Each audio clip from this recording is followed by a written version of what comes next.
સરકારના નિર્ણય બાદ ખેડૂતોનો મુદ્દો શાંત થવાની જગ્યાએ કદાચ હવે આગામી દિવસોમાં વધવાનો હોય એવું લાગે છે। આવું કેમ કહી રહ્યા છે તેની વાત કરશું આ વિડીયોમાં। નમસ્કાર, આપ જોઈ રહ્યા છો નિર્ભય ન્યૂઝ। હું છું આપની સાથે પ્રથમ મોદી। જેતપરના ખેડૂતો હોય કે સમગ્ર ગુજરાતના છેલ્લા લાંબા સમયથી ખાનગી કંપનીઓ સામે વિરોધ કરી રહ્યા હતા કે તેમને વળતર નથી મળતું, તેમને જે વળતરની માંગ છે તે નથી મળી રહી। જે બાદ આપણે જોયું કે સરકાર દ્વારા જે એમના બમણા વળતરની પણ વાત કરી દેવામાં આવી, જે પરિપત્ર પણ બહાર રજૂ થઈ ગયો। પરંતુ ક્યાંક ને ક્યાંક અત્યારે કોંગ્રેસ જે છે આ મુદ્દે હજુ પણ શાંત થઈ નથી અને જે કોંગ્રેસના નેતા લાલજી દેસાઈ દ્વારા હવે સરકાર પર આકરા પ્રહારો કરવામાં આવ્યા છે। સૌ પહેલા લાલજી દેસાઈને સાંભળીએ કે તેમના દ્વારા શું કહેવામાં આવ્યું છે। જીતુભાઈ છે એ કઈક ટીવીમાં આવ્યા ને અમને તરત પાલભાઈ, હું, જયેશભાઈ ચર્ચા કરતા હતા કે જીતુભાઈ આજ કંઈક બોલવાના છે, તો એ જીતુભાઈ શું બોલે છે પહેલા સાંભળીએ ને પછી આપણે આગળની વાત કરીએ। અને એમની વાત સાંભળ્યા ઉપરથી તો ખબર પડી કે સરકારે પાછો કોલડીમાં ગોળ ભાંગ્યો, પાછો કોલડીમાં ગોળ ભાંગ્યો। આ નક્કી કરવાનો અધિકાર આપણી લડત છેલ્લા 6 મહિનાથી ચાલે, રાત દિવસ ચાલે। આ રાત દિવસ ચાલતી જે લડાઈ જે છે એ લડાઈમાં જીતુભાઈ ટીવીમાં આમ પાછા જાણે એમના કે ભાઈ ભૂપેન્દ્રભાઈના કે સંઘવીભાઈના કે નરેન્દ્રભાઈના કે અમિતભાઈના પરમ પૂજ્ય પિતાશ્રીઓના સંપત્તિમાંથી જાણે આપણને કોઈક આપતા હોય એમ એમણે જાણે દાન કરતા હોય ને આપણે કઈ ભીખ માંગતા હોય એમ કે હવે જ્યારે આખા દેશમાં નથી બન્યું એવું બનશે, ખેડૂતને બજારના કિંમતના 2 ગણા આપવામાં આવશે। એટલે આપણે તો એમ થયું બજાર કિંમતના 2 ગણા, પણ મારે પછી એ જ વખતે અમે રિએક્શન આપ્યું કે જીતુભાઈ આ બજારના 2 ગણા નો કહેવાય, ભારત સરકારનો જે કાયદો છે એ બજારના 4 ગણાનો છે। એમાંથી તમે અડધું અમને આપીને અડધું કંપનીઓ વાળાને આપવા માંગો છો અને એમાં તમારા હપ્તાની જે વ્યવસ્થા કરવા માંગો છો। આખી ભારતીય જનતા પાર્ટીએ મને એને સમજાતું કે કાયદો જેમ કે છે બજારના 4 ગણા આપવાનું વળતર, તો આ ગુજરાત સરકારના પેટમાં કે કલેક્ટરના બાપનું શું જાતું હશે કે લોકો હજુય આટલી લડત પછી એ બજાર ભાવના 2 ગણા કે છે। હકીકત પેલો સવાલ એ થાય આપણે જો કોઈ લડ્યા જ ના હોય, આ પાલભાઈ ને અમે બધા જે મહેશભાઈ કે ભાઈ મનોજભાઈ કે જયેશભાઈ ત્યાંથી કે કરસનદાસ બાપુ કે સારી બધી ટીમ લોકો લડ્યા ના હોત, આખા ગુજરાતમાં 6 મહિના મહેનત ના કરી, તમને લાગે કે સરકાર કાયદો થોડો ઘણો અત્યારે જે અડધી ઢીચણીએ થઈ છે એ થાત ખરી? કલેક્ટર મોરબીમાં જઈને બેસીએ કે કલેક્ટર સુરેન્દ્રનગરમાં જઈને કહીએ તો આપણે ત્યાંથી જયેશભાઈ જરાક કાયદો બતાવવાની વાત કરી કલેક્ટર કચેરીમાં, તો ત્યાં ત્યાંનો એસપી એમ કે આને ઉપાડી લો, કે આખી સરકાર ઉપાડી લેશું। બહુ રહેવા દો તમે લોકો, આખી સરકાર ઉપાડી લેશું ને કાલે જ એસપી કાલે જ કલેક્ટર એ પછી અહીં આવી લાઈન લગાવશે, નામ આમ કરતા હશે। આ કોઈનો અમર પટ્ટો હોતો નથી। સરકાર એ તો અમે ગુજરાતના લોકોએ થોડી દયા દાખવી। અને હું માલધારી છું, આમ ખેડૂત ખરો, નાનપણમાં બળદ લઈને જતો ને સવારે દીવું ગઈ પેલા 1.5-2 વીઘા હાકી નાખતો। પેલા હાથેડા જતા હો, પેલા હાથી હતા, પેલા ટ્રેક્ટર નહોતા ત્યારે હાંકતા। એટલે ખેડૂત અને માલધારી બેયની અમુક દાખલા તમને આપીશ। હું ઘણી વખત એમ કહું કે આપણી તકલીફ ક્યાં છે, ખેડૂત વર્ષે પાક બદલે ન બદલે, કે કાયમ એડા વાવે, તરી વર્ષ સુધી એક જ ખેતરમાં એડા વાવે, એમ આપણે તરી વર્ષથી એડા વાવવાનું કામ કરીએ છીએ। એક જ ધારો, એક જ પાક દે રાખ્યું। ખેતરે શું કરે બાપડું, ઉત્પાદન ઘટી જ જાય। એ તો પાક બદલવા કઈઢિયા કઈને ગયેલા છે આપણાને। અને અમારે માલધારીઓમાં તો પછી એવું 3 વર્ષ થાય ને એટલે અમે બોકડો હોય, ઘેટો હોય, પાડો હોય, આખલો હોય બદલી નાખીએ, નહીં તો આવનાર પેઢીઓ બગડે। આપણે 30 વર્ષથી ગાંધીનગરમાં એના એ આખલા બેહાડેલા છે। આને કોઈ તમારે જોજો, તમારા ગામમાં કોઈક આખલો લાંબો ટાઈમ રહે અને એનો કોઈ આમ કાબુ ના કરે તો એ આપણા ખેતરમાં આવે ને આપણને શિંગડા મારે, મારે નથી મારતો, આપણા ખેતરમાં ખાઈ જાય, આપણું લૂંટી જાય, આપણું બધું ચરી જાય અને મારા બેટો પાછો તોય આખલો આપણને શિંગડા મળે। એમ આજે ગુજરાતની ગાદીએ બેઠેલા આખલાઓ જ છે જે 30 વર્ષથી એવા તાજા થયા છે અને આપણને શિંગડા મારે છે, ખરેખર ભીટું મારે છે આપણાને। અરે કેવું તમે વિચાર તો કરો, મિનિસ્ટરો પણ એમ કે આ તો સરકારની લાઈન છે, આવશે. સરકાર નથી, આ તારા બાપ અદાણી ને અંબાણીની છે.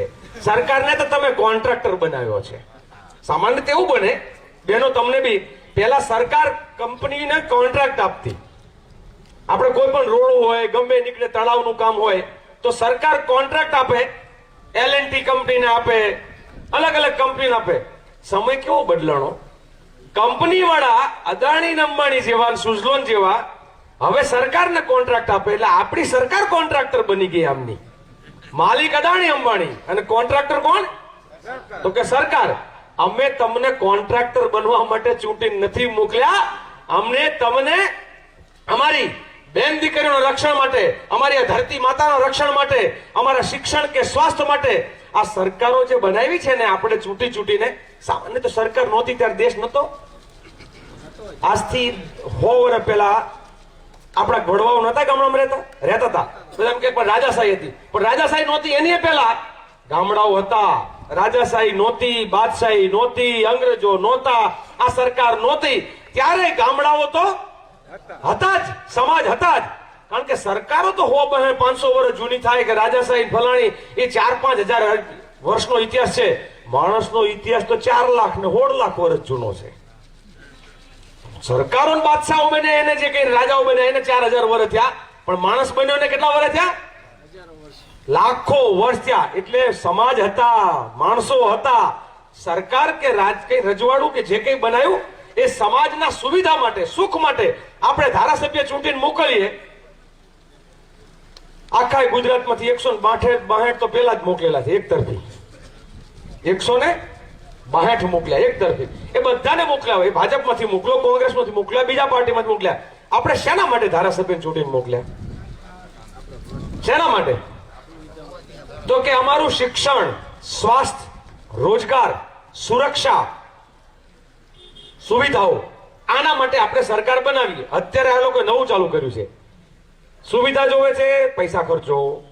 બીમાર પડ્યા છો તો પ્રાઇવેટ દવાખાનામાં જાઓ, ભણવું છે તો ખાનગી શાળાઓમાં જાઓ, મુસાફરી કરવી છે તમારું ઘરનું વાહનમાં જાઓ, નહીં તો પ્રાઇવેટમાં જાઓ. તો સરકાર શેના માટે? સુરક્ષા જોવે છે તો કે પેલા બોડીગાર્ડ રાખો.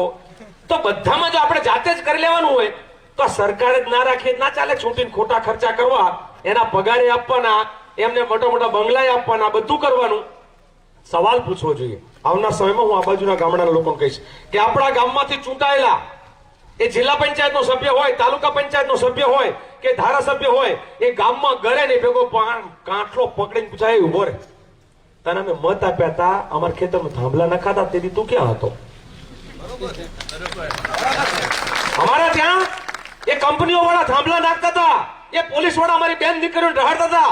તને મત આપીને અમે લોકો ત્યાં બેહાડ્યો તો તું ક્યાં ખોવાઈ ગયો? તો એનો જવાબ આપ, અને પછી તું અમારા ગામમાં કરજે, નહીં તો અમે તને અમારા ગામમાં નહીં કરવા દઈએ. આ તાકાત આપણે લોકોએ ઉભી કરવી પડશે.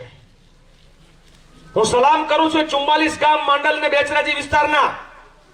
એ ગામડાઓમાં મોટા ભાગે પાટીદારો, ઠાકોરો, દલિતો, દરબારો, ત્યાં મુસ્લિમો, બધા 18 વરણ 36 કોમ એક થઈને લડી 100 દિવસ સુધી, 100 દિવસ સુધી એક પણ ધારાસભ્ય, સંસદ સભ્ય, મિનિસ્ટર કે કોઈ પણ ચૂંટાયેલા સભ્યને ત્યાં અંદર કોઈ દિવસ ગામમાં નતા કરવા દેતા. ગામની બહાર બોર્ડ માર્યું હતું.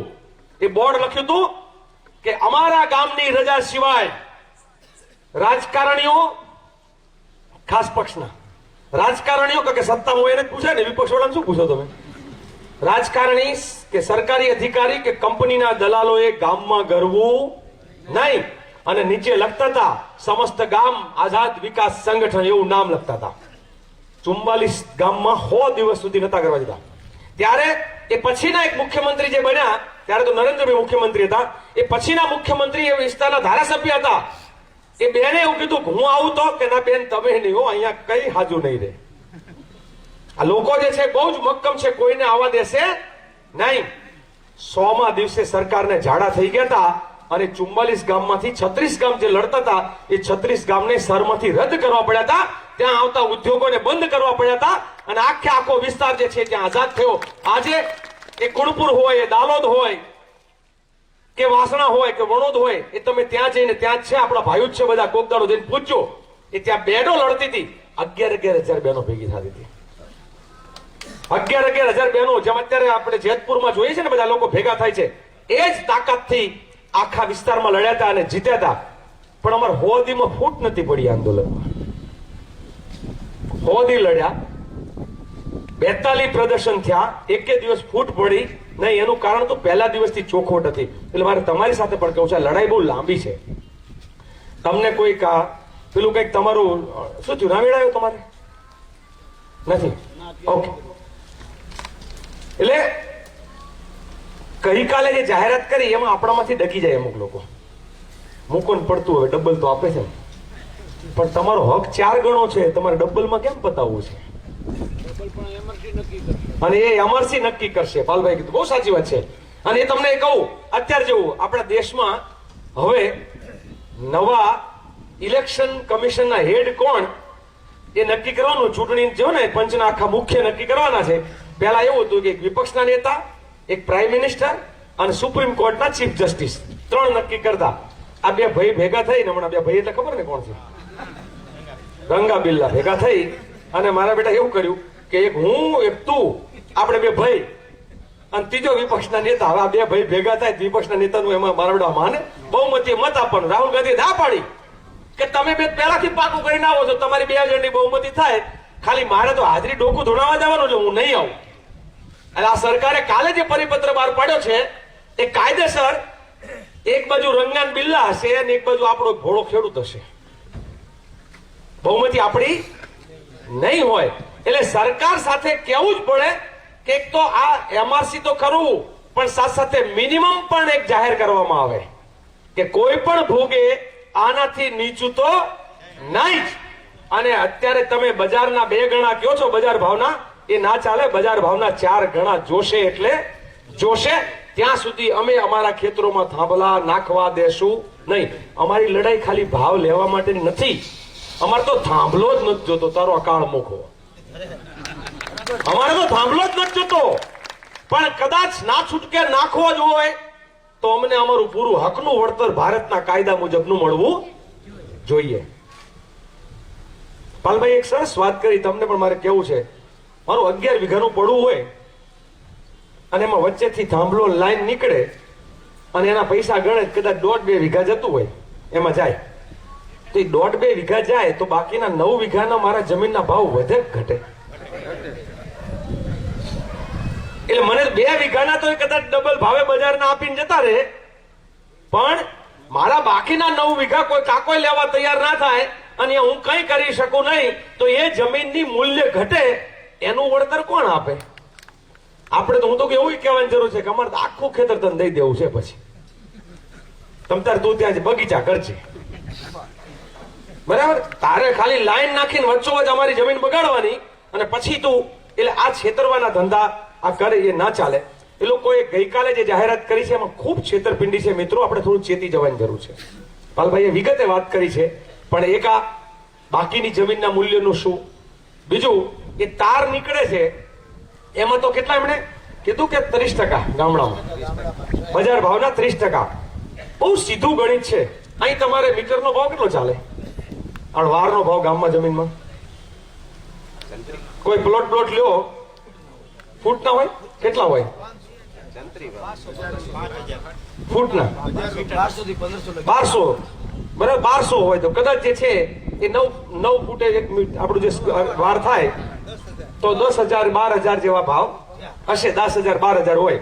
માનો આપણે 10,000 12,000 ભાવ હોય અહીંનો, અને ખેતરાઉ જમીન હોય તો કદાચ હું માનું 3,000 4,000 જે ભાવ હોય તે. તો 4,000 નો ભાવ હોય તો આપણાને બજાર ભાવના 4,000 લેખેના 30% આપે. આપણાને એ ચર્ચા હોય. શહેરમાં કદાચ જે છે એ વારનો ભાવ માનો કે 25,000 છે તો 25,000 ને 30% તો મળવાના છે, પણ પેલાને 25,000 ના 60% મળે અને આપણા ભાવે ઓછો હોય અને આપણાને એ ભાવના પાછા 30% જ મળે. તો આ ભેદભાવ શેના માટે? કારણ કે શહેરમાં જમીનો કોની હોય છે? બધાને વધારે પડતી મકાન ઉપર તો નીકળે જ નહીં. શહેરની બાજુમાં જે જમીનો હોય કોની હોય છે? નેતાઓની હોય છે. એટલે મારા બેટા પેલું નથી કહેતા અમારે ભૂવો ધૂણે ને નાળિયેર કઈ બંધ નાખે, એમ આ બધા રાજકારણના ભૂવા ધૂણે નાળિયેર ઘર હમું નાખે છે. તમે શહેરની જમીનના કિંમતમાં 60% કરો. અમે એમ નથી કહેતા શહેરવાળા ભાઈ મોંઘી જમીન છે તો પણ ભાવે મોંઘો છે ને. અમારે મોંઘી જમીન હોય તો અમારો ભાવે મોંઘો છે, તારે રાખ ને. અને શું કામ 30%, શું કામ 60%? તાર નીકળ્યા પછી તું જમીન જ રાખ, અમારે જમીન નથી જોતી, તમે તારી વંડી કરી લેજે વચ્ચે વચ્ચા. પણ અમે જમીન ઉપયોગ ના કરી શકીએ. એટલે આ સૌથી બીજું, બહેન દીકરીઓ કોઈ પણ કામ કરતા કંઈક નુકસાન જાય, આખી પોલિસીની વાત છે. પાલભાઈએ ખૂબ વિગતે વાત કરી, એટલે એમાં હું નથી જતો. પણ મારે તમારી સાથે જે ચર્ચા કરવી છે એ બધા લોકો પૂછે, અમને અમારા ઘરના પૂછે, પાલભાઈ પૂછે, બીજા અમારા હગાવાલા પૂછે, તમે લડો છો શું કામ? આ તમને શું મળવાનું છે? શું કામ લડો છો? એટલે હું બધાને ઉદાહરણ આપું છું. મેં જબલપુરમાં કદાચ કહ્યું હતું, મને યાદ નથી, પણ મેં કહ્યું હતું કે મારા આવનાર પેઢીમાં મારા દીકરાના દીકરી કે દીકરો, એટલે મારા પૌત્ર અને પૌત્રી એમ ના કે મારો દાદો કાયર હતો ને, અને એટલા માટે હું લડું છું. મારા આવનાર પેઢીઓ, મારા વંશજો જે છે, જેમ હું મારા પૂર્વજો માટે ગર્વ સાથે કહી શકું કે સરદાર નહેરુ, ગાંધી આપણા બધાના પૂર્વજ કહેવાય ને, કે ભગતસિંહ, સુખદેવ, રાજગુરુની વાત કરીએ તો આપણાને આજે બી કોલર ઊંચા કરીને કરીએ કે અમે એવા ભારતના વાસી છીએ કે જેના ધડ ધીંગાણે, એના માથા મસાણે. અને ત્યારે આપણે આ બધી વાતો કરીએ, વાતો કરીને પોલ લઈને આમ છાતી ઊંચી. પણ કે તમારે તો કે ના, હું તો પાણીમાં બેસી જાઉં, આપણો વારો આવે તો પાણીમાં બેસી જાઉં. એટલે આવનાર પેઢીઓ, તમને ને મને, આ લડાઈ છે ધરતી માતાની છે, આ લડાઈ છે ભારત માતાની છે. આપણે ખાલી ખેતર એટલે પેલું માત્ર ખેતર તરીકે જોઈએ એવું નહીં. એ ખેતર મારા તમારા બાપ દાદાએ, મારી તમારી માવડીઓએ, અમારા માવતર, તમારા માવતરે વર્ષો સુધી એમાં પરસેવો પાડ્યો હશે, વર્ષો સુધી એમાં તપ કર્યું હશે. એ તપ કરીને ઉભા કરેલા, તૈયાર કરેલા ખેતર છે. અને એમાં કોઈ બારોબાર કાળોતરો આવીને એમ કહી દે કે હું તમને તમારા ખેતરમાં નહીં કરવા દઉં, પોલીસ લઈને થાંભલો નાખી દઉં, તો કહેવું જ પડે કે સરકાર તારા બાપની જમીન નથી, આ મારા મા બાપની જમીન છે, આ મારા મા બાપની જમીન છે. અને જે સમાજ, જે ગામ, જે લોકો આવું નથી કહી શકતા, એ લોકો જે છે હંમેશા હારે જ છે. તમારામાંથી એ લોકોએ કચ્છમાં એક સરસ પ્રયોગ કર્યો છે, આપણા કંપની વાળોએ. એ શું કરે, ગામમાં સૌથી જે લુખો હોય ને એને દલાલ બનાવે. આ બાજુ નહીં જ બને કોઈ, આપણી બાજુ કોઈ એવું લુખું હશે નહીં. હોય તો ગોતી લેજો. પેલા ગામમાંથી જ કોઈક એવો અંગારીઓ પાકે તેમ કીધું તારે જે કરવું એ કર, પણ મારા આપણા ગામનો કોન્ટ્રાક્ટ તું રાખતો નહીં, ભલો થાય નહીં તો ભલા હામાં થવાની વાત. એટલે ત્યાં એવું કર્યું, એક ગામમાં ખૂન થયું, હામાં થાંભલા નાખવાના મુદ્દા ઉપર. કારણ કે આ કંપનીઓ વાળાને તો શું હોય છે કે એવા કોઈ લુખ્ખાને પકડે, એવા કોઈ ગુંડાને પકડે. ઇવન સુરેન્દ્રનગર જિલ્લામાં, મારે ગામનું નામ નહોતું આપવું એટલે કચ્છનું, પણ એ જે ગામ, અને એવું એ ગામમાં 18 લાઈનો નીકળે છે. તમે આખું ગામ એક વખત, અને હજુ બીજી 60 એ ગામમાંથી નીકળવાની. મેં તો આ ગામને ઉપરથી કદાચ નીચે, મને કે એમને તડકો નહીં લાગે એટલા તાર આવશે, એમને તડકો નહીં લાગે એટલા તાર આવશે. કારણ કે 60 લાઈન હજુ નીકળવાની. અને આ આપણા બધાને એમ લાગે કઈ વાંધો નહીં, આપણા ગામમાં જ નથી નીકળતી. પણ તમને કહું, ગુજરાતમાં ટોટલ કેટલી લાઈન નીકળવાની છે? જેને ખબર હોય હાથ ઊંચા કરે, કેટલી નીકળવાની લાઈન? 100 લાઈન તો ઓછામાં ઓછી નીકળવાની, 100 લાઈન. અને આ લાઈન બધી હળવદ જઈને પતી જવાની છે. વીજળી ક્યાં જવાની છે? આ બધી હો લાઈન તેલંગાણા થી લઈને કાશ્મીર સુધી જવાની છે. બધી ગુજરાતની બહાર કાઢવાની. કારણ કે ગુજરાતને જેટલી વીજળી જોવે તો કઈ છે જ આપણી પાસે, તો આપણી પાસે તો હાલમાં પૂરતી છે. એટલે ગુજરાતમાં વીજળી રહેવાની નથી. આ વીજળી બહાર વેપાર કરે. પણ આપણે હારું નહીં, આપણું રાજ્ય વેપાર કરે. આ તો કહે ને અમારા પ્રવક્તા પેલા હમણાં મેં જોયું પાર્ટીના, ભારતીય જનતા પાર્ટી ટીમ, મને કે આપણું રાજ્ય તો કે હવે સૌર ઉર્જામાં આમ સમૃદ્ધ થઈ ગયું છે. મેં કીધું પણ કોનું? એ કે આપણું રાજ્ય વેપાર કરશે. મેં કીધું રાજ્ય વેપાર કરશે કે અદાણી અંબાણી વેપાર કરશે? ચોખવટ તો કર ભાઈ. આ રાજ્ય વેપાર નથી કરતું. જમીન આપણી, હવા આપણી, પાણી આપણું, આ વૃક્ષો આપણા, અને એ બધું કાપી કૂપીને એ બધું બગાડીને વેપાર કોણ કરશે? વેપાર કોણ કરશે? વેપાર કોણ કરશે? તો કેવું પડે કે અદાણી ભાઈ, આ તમારા પરમ પૂજ્ય પિતાશ્રી અહીંયા ખેતર ખેડવા નહોતા આવ્યા, મારા ગામના શેઢા હરખા કરવા નહોતા આવ્યા. કઈ અદાણી કે અમિત શાહના એ માતાશ્રી પિતાશ્રી અહીંયા નહોતા આવ્યા.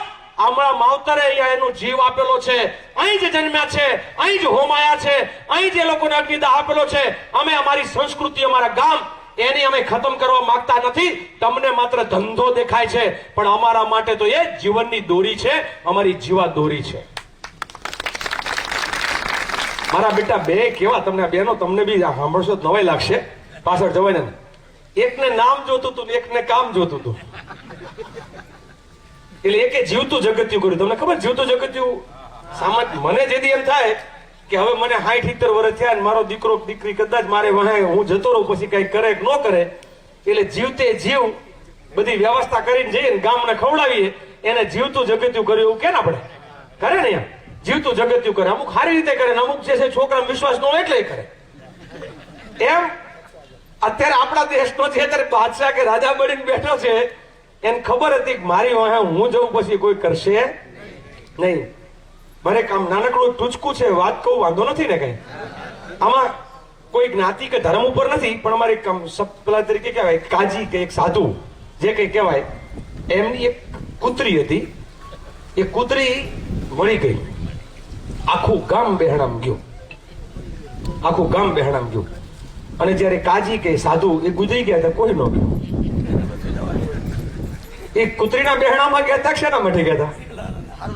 પેલાને હારું લગાડો. એટલે અત્યારે આખી ભારતીય જનતા પાર્ટીના ધારાસભ્યો છે ને, એ કાજીને કૂતરીના બહેણામાં જતા હોય કે સાધુની કૂતરીના બહેણામાં જતા હોય ને, એમ ડોકા ધોણામાં નરેન્દ્ર મોદી પાસે જાય છે. અને એટલા માટે એ ખેડૂતની વાત કે આપણા ગામડાના અંદર આવતા થાંભલાઓની વાત ત્યાં નથી કરતા, ત્યાં જઈને બધાય હાજી હાજી કરે છે. એ જઈને ત્યાં કાઢ અને પછી કાજી મરી જાય ખબર છે કે હવે સાધુ મરી ગયા, હવે કોને બતાવવાનું? એમાં નરેન્દ્રભાઈને બી એવું હતી ચિંતા, કારણ જેથી હું નહીં હોય ત્યાં કોઈ કશું કરશે નહીં. એટલે ભલે જે થવું એ થાય, સરદાર પટેલ સ્ટેડિયમનું નામ બદલી અને રાતો રાત પોતાનું નામ કર્યું. એકને નામ જોતું હતું અને કરનાર કોણ ખબર તમને? આખું ષડયંત્ર અમિતભાઈ. કારણ કે એને કામ જોતું હતું, છોકરાને બોર્ડનો ડાયરેક્ટર બનાવી નાખો, બીસીસીઆઈ એને સોંપી દીધું. એટલે એકનું નામ થઈ ગયું ને બીજાનું કામ થઈ ગયું. સવાલ એ થાય કે આમાં આપણું શું થયું? આપણે તો મત ઠોક ઠોક કરી કરીને એમને લોકોને મોકલે છે.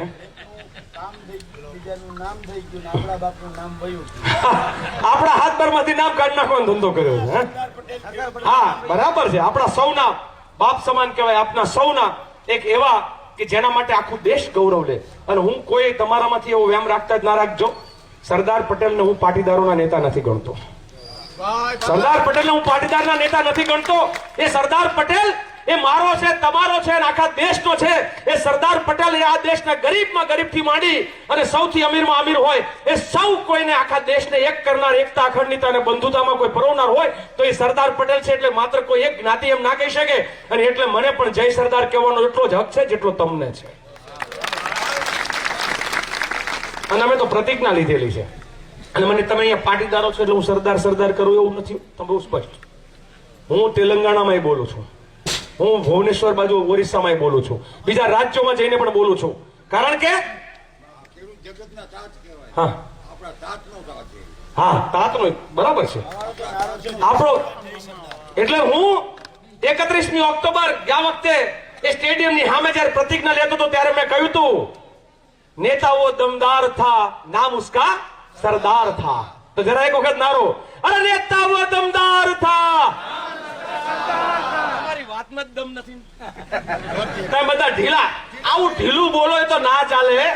હું માઇક મૂકી દઉં અને મારો અવાજ છેલ્લે સંભળાય તો જ બોલજો. પેલા એક વખત માઇક, અને મારા કરતા હજારો ગણો અવાજ તમારો આવવો જોઈએ. હા, અરે નેતાઓ દમદાર થા, પાણી. અરે નેતાઓ દમદાર થા. બરાબર. અમારી બાજુ તો હું ભાષણ કરું એટલે પૂછું કે આપણા વિસ્તારનું પાણી ખારું ખરું પણ મોરું લગડી કે નહીં. એટલે હું ગામો ગામ તપાસે કરું, આરો બોલે ને ખબર પડે કે આ પાણી કેવું છે. આ વિસ્તારનું પાણી દમદાર છે. અને આપણે આખા ગુજરાતમાં એક જુદા પ્રકારની લડાઈ અત્યારે લડી રહ્યા છીએ. દ્વારકા જવાનું કારણ વિશે પણ ચર્ચા થઈ ગઈ, એટલે મારે એમાં પણ નથી પડવું. પણ મારે એકાદ બે દાખલા આપીને મારી વાતને હું પૂરી કરીશ. ખાસું મોડું પણ થયું છે. અદાણી અને અંબાણીને કેટલી જમીન ગુજરાતની આપતા હશે તમને કોઈ કલ્પના છે? અને શું ભાવે આપતા હશે?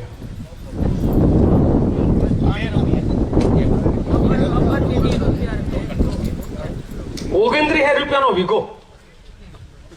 સારું પેન્ટ એ નો આવે.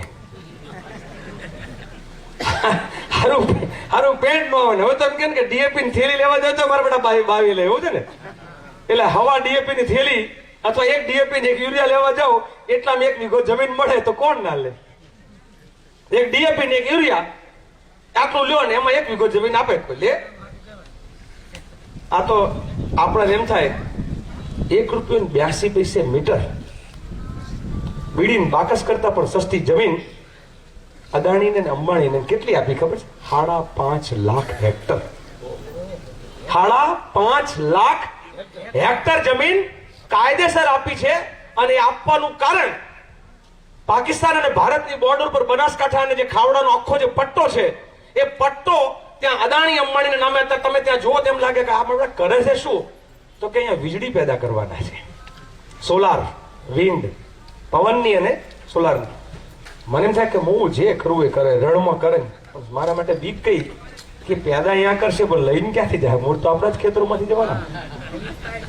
એ વીજળી પેદા કરશે ત્યાં લઈને ક્યાંથી જવાના? એ લઈને આપણા જ ગામડાઓમાંથી નીકળવાના છે અને આપણા જ ખેતરો જવાના છે. એટલે સવાલ એ થાય કે સસ્તા ખેતરો, સસ્તી જમીન આપી દો. તો એક કામ કરો ને, તમે જે અદાણીને ને અંબાણીને જે ભાવી જમીન આપી છે એ જ ખરા રણમાં અમારા સરાયાના ને અહીંના જબલપુરના ને બધાય ગામના ખેડૂત તમે હું બધાય લેવા તૈયાર થઈ જાય કે ના થઈ જાય? 29,000 વીઘો લેવીએ ને આપણે. અલા 5,000 લઈ લઈએ. હાલ સરકાર આપતી હોય તમને ડબલ અમે કરી દઈએ છીએ. સવાલ એ છે કે કંઈક આમાં જુદું છે. જમીન 29,000 વીઘો તો કઈ ના, એમાં ખાલી ધૂળ ઉપાડીને વેચી મારે ને તોય 40-50 હજારની ધૂળ થાય. હા, પણ 29 તો કાગળ ઉપર વીઘો છે. હકીકતમાં એ બાકીના જે પૈસા જે છે એ આપણા પવિત્ર મંદિર, સંસદ થી લઈ અને આપણા જિલ્લા પંચાયત, તાલુકા પંચાયત થી લઈને છેક ઉપર સુધી જે ખરીદી કરે છે હોડ કરોડ. મને ત્યાં ગાયનો ભાવ હોય, બકરીનો ભાવ હોય, જમીનનો ભાવ હોય, હારા સંસદ સભ્યનો ભાવ હોય. 2014 થી રીતસર ભાવ બોલાય, બકરા મંડીમાં બોલાય ને મહારાજી બોલાય કે આ કે 2 કરોડનો બકરો, આ તો કે આ 16 કરોડમાં આવ્યો. હમણાં એક લીમડી ધારાસભ્ય વેચાણો, મને કે જો કોરે વેચો તો 16 કરોડમાં અને ફરી વખત ટિકિટ ના આપવાની હોય તો 22 કરોડમાં. પેલો નથી કહેતા કે વધેરી નાખવાનો હોય તો 22માં. એટલે ટિકિટ નહીં આપવાના 22 કરોડ અને ટિકિટ લેવાની હોય ફરી વખત ચૂંટાવા માટે 16 કરોડ. આપણે બધાને પહેલા મને એમ થાય કે આપણા વડવાઓ પાસે શીખવા જેવું છે. આપણે વ્યવહારિકો કરતા ને પહેલા જે ઘરે દીકરી આપવાની હોય કે દીકરાનું હગું કરવાનું હોય ત્યારે પૂછતા કે જેને આપણે હગો કરીએ છીએ એ પૈસા આવે છે ક્યાંથી, એ કમાય છે ક્યાંથી. આપણે પૂછતા કે આના ઘરે આ પૈસા છે કે લક્ષ્મી છે, ખરેખર શું છે? અત્યારે તો આપણે પૈસા વાળા જોઈએ તો પૈસા ક્યાંથી આવે છે, કોના પૈસા છે? અત્યારના હમણાં જોયું અમે સરા પાસે એક બહુ જ મોટી જગ્યા સરામાં ધારાસભ્યની, જ્યાંથી થાંભલો અંદરથી નીકળતો હતો. મારા બેટાએ આપણા ખેતરમાં થાંભલો અડોળું ના થાય, એનો ખેતરમાં થાંભલામાંથી લાઈન વળી ગઈ અને તો લડ્યા. એટલે કીધું કે ના હોરો કાઢો, લાઈન તો અહીંયા જ નીકળે છે. રતનસિંહ ડોડિયા ને લોકો લડ્યા, તો હવે એના પણ તોય ખૂણામાં જ કાઢી. એની આખી તમે જગ્યાઓ જુઓ, સોલાર પાર્ક જુઓ. એના માટે ચૂંટણી એટલે શું? ગામમાં આવીને કે ભાઈ શું કરશું? તો કે મંદિરમાં 5 લાખ આપશું, ઘરે ઘર 5-5 હજાર રૂપિયા આપશું, ફલાણા આટલા આપશું. એટલે આપણા 2-4 આગેવાનો ખરીદે, 2-4 પેલા થાય. એટલે એમ થાય કે આની પાસે બહુ પૈસા થાય, ચૂંટાઈ જાય. ચૂંટે પૈસેથી એ લૂંટે. આ સમજવાની જરૂર છે. આવનાર સમયમાં હું તો બીજું એક વિનંતી કરવા આવ્યો છું. ડેમોક્રેસી, લોકશાહી જેને કહીએ છીએ ને, એ ગ્રામ પંચાયત થી શરૂ કરીને પાર્લામેન્ટ સુધી. હું પાર્ટીની વાત નહીં કરું. હારા માણસો જે છે ને એ પંચાયતમાં પાર્લામેન્ટમાં મોકલજો. હારા માણસો ગાંધીનગર મોકલજો. ખાલી પૈસા જોઈ અને એમના ધંધા ને બધું ચેક કરીને મોકલજો. નહીં તો તમારો મારો બધાનો વેપાર કરી નાખશે. આ ભારત માતાનો વેપાર કરી નાખશે. જેના માટે ભગતસિંહ શહીદ થયા કે આઝાદી માટે, એ જ આ ભારત માતાની આઝાદી માટે જેટલા લોકોએ કુરબાની આપી. આજે મને શરમ આવે છે કે એ કુરબાની આપનાર લોકોએ જે ભારત દેશ આઝાદ કર્યો તો એની કુરબાની એળે જાય ને આપણે લોકો બોલીએ નહીં. અને આજ ભારત માતાની જમીન અદાણી ને અંબાણી લઈ લે અને આપણે મૂંગા મોઢે સહન કરી લઈએ તો ના ચાલે. 600માં નંબરે હતો અદાણી દુનિયાની અંદર. અત્યારે દુનિયાનો સૌથી બીજા નંબરનો વ્યક્તિ બની ગયો. એ કઈ જગ્યાએ કોદાળીને પાવડા લઈને ગયો તો, કઈ જગ્યાએ ટ્રેક્ટર લઈને હાંકવા ગયો તો, એને શું કર્યું હતું? એને કઈ નથી. આપણો ખેડૂત દેવામાં જાય અને એ રૂપિયા વાળો થતો જાય. કેવી રીતે થાય છે રૂપિયા વાળો? કેવી રીતે થાય છે રૂપિયા વાળો? वो कहता है मैं चौकीदार हूं, असल में तो वो भागीदार है. હકીકતમાં ચોકીદારી નથી કરતા, આ ભાગીદારી કરે છે. નહીં તો આ સરકાર અદાણી અંબાણીને કહી ના દે, હાય અમારા ગુજરાતના ખેડૂતોના ખેતરમાં થાંભલા ના નાખતા, અમને ચૂંટીને મોકલ્યા છે, અમને ધારાસભ્ય બનાવે છે, ખબરદાર જો મારા વિસ્તારમાં તો આ રીતે જબરજબરીથી થાંભલા નાખ્યો, ધારાસભ્ય આપણો પક્ષ લેવાનો હોય કે એનો લેવાનો હોય? હવે અહીંયા તમે જે રીતે લાલજી દેસાઈને સાંભળ્યા અને તેમના દ્વારા જે વાત કહેવામાં આવે છે તે અત્યારે ખેડૂતો સાંભળીને કદાચ ચોંકી ઉઠ્યા છે. કેમ કે જે પ્રકારે આ મુદ્દો કદાચ શાંત થવો જોઈએ એની જગ્યાએ આ મુદ્દો કદાચ વધવાનો હોય એવું લાગે છે. સરકાર હજુ પણ ખેડૂતો સાથે ક્યાંક ને ક્યાંક અન્યાય કરી રહી હોય એવું અત્યારે લાગી રહ્યું છે. હવે આ તમામ બાબતોને લઈ જોવાનું એ રહેશે કે હવે જે પરિપત્ર આવી ગયો છે એના પછી ખેડૂતોનું કયું વલણ રહેશે. ખેડૂતો શું આ મુદ્દો શાંત કરી દેશે કે કોંગ્રેસ હજુ પણ આ મામલે જે રાજકીય ગરમાવો વધાર્યા જ કરશે? તમને શું લાગે છે? કમેન્ટ કરી ચોક્કસથી જણાવજો. અમારી ચેનલ નિર્ભય ન્યૂઝને લાઇક, શેર અને સબસ્ક્રાઇબ કરવાનું ભૂલશો નહીં.